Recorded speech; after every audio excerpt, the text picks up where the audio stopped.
Okay, guys. I've got some corrections here from the work that I'd asked you to do on Monday. So I'm gonna correct question 4, question 6, question 8, and then hopefully you'll be able to use those for the work that I've posted today, or for future reference for some of these. So question 4 that was given to us, we are given the sequence, and you can see I've drawn the diagram of what the sequence looks like. And they were all the same color. I think they were grey in the textbook, so I just left them all at the same color. So we have triangle, hexagon, triangle, hexagon. So it asked us what the 50th tile is. So the way to work it for me, two ways I suppose. You can see the way I've done it in question 6. I'll run through that in a minute. But for this one, nice and straightforward. I've got number 1 is the triangle, number 2 is the hexagon, number 3 is the triangle, number 4 is the hexagon. So 1 and 3 are triangles, they're odd numbers. 2 and 4 are even numbers, and they're hexagons. So it's following that pattern. Any odd numbers that I have should be a triangle. Any even numbers that I have should be a hexagon. So you can see the 50th tile, 50 is an even number, therefore it's a hexagon. 93rd tile, 93 is an odd number, therefore it's a triangle. Nice and straightforward. Now when we talk about the nth term, n is the letter that we use to represent any number that we want to.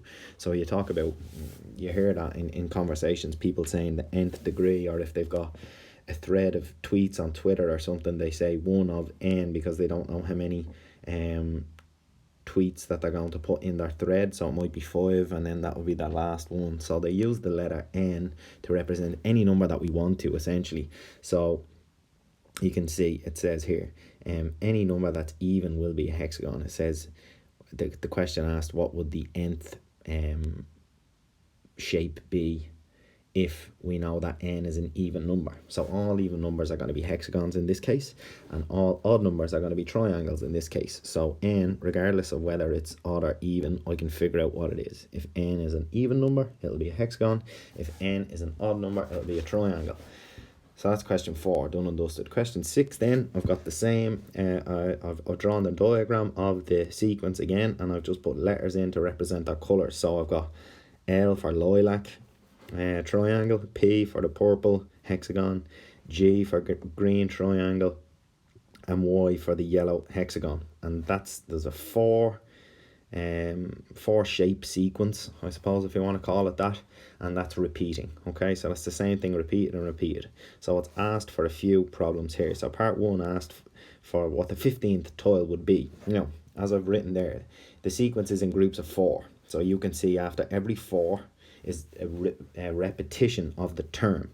It's a repeat, and it repeats and it repeats every 4 shapes. So all I got to do is to think about my multiples and multiply that up and figure out where I would be in the sequence at tile 15.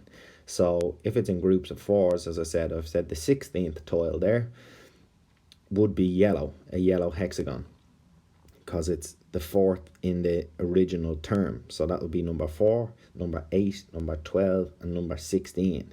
So if 16 is the yellow hexagon, the 15th term, or the 15th tile, would be the one behind that. And there's a green triangle behind every yellow hexagon, so the 15th tile would be the green triangle in this case. Same process for bigger numbers. You can see 94 and 100 for parts 2 and 3. And you just got to figure out what you're doing there. Okay, so as I said, the 94th one, I went up to 96. I did 4 times 24, so 24 full terms of this sequence would get me up to the 96th tile. But I want to know what the 94th tile is. So the 96th tile would be the yellow hexagon. So I just skip back 2 steps from there, and that would give me my purple hexagon. So that's why the 94th tile I can figure out would be the purple hexagon. The 100th tile, again, this is nice and simple. 4 by 25 gives me 100. So it's 25 full sequences, or 25 full terms would give me 100 tiles in a row. So the 100th tile would be at the end of that term, and that would be the yellow hexagon. Nice and straightforward. So again, you can see here now, it doesn't go as far. Part 4 of question 6 is very similar to part 4 of question 4. However, it doesn't go into the detail about the colors, it only talks about shapes. Okay, so if n is even, you can see that every second shape in the sequence here in question 6 is a hexagon. Okay, so if n is even, my nth term will always be a hexagon. Now it doesn't dictate whether it will be a purple hexagon or a yellow hexagon, as we're not there yet, but we will get there. And if n is an odd number, my nth term is always going to be a triangle, because it's 1, 3, 5, 7, as you can see in the sequence. So question 8 then, finally. All right, and a lot of people had a bit of issue with this based on what we've discussed. So I wanted to go through this. You can see that patterns were given to us. It's like matchsticks in a sequence, so they were drawn in different shape, or in a circular kind of pattern.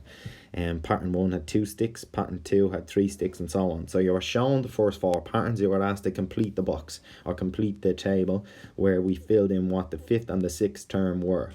And in this case, term 5 would have 11 sticks, and term 6 would have 13 sticks. Now a lot of people just said 9 and 11, and I can see why you did that, because you just saw 3 to 5 to 7, and you just said, oh, we're just adding 2 each time, nice and straightforward. But it's not as simple as that. The reason for it is because our first term is 2, and you can go from term 1 to term 2. There's only an increase of 1. Okay, so you can see there's no real sequence to speak of. If I fill in these terms, I have them done correctly here, and if you look at the sequence, I've got 2 sticks, then 3 sticks, then 5, then 7, then 11, then 13. If you look at their first differences, as I've touched on there, or as I've written down, difference between term 1 and 2 is 1, between term 2 and term 3 is 2, and so on. And you can see that's 1, 2, 2, 4, 2, and you find there's no first difference, no second difference. That's common.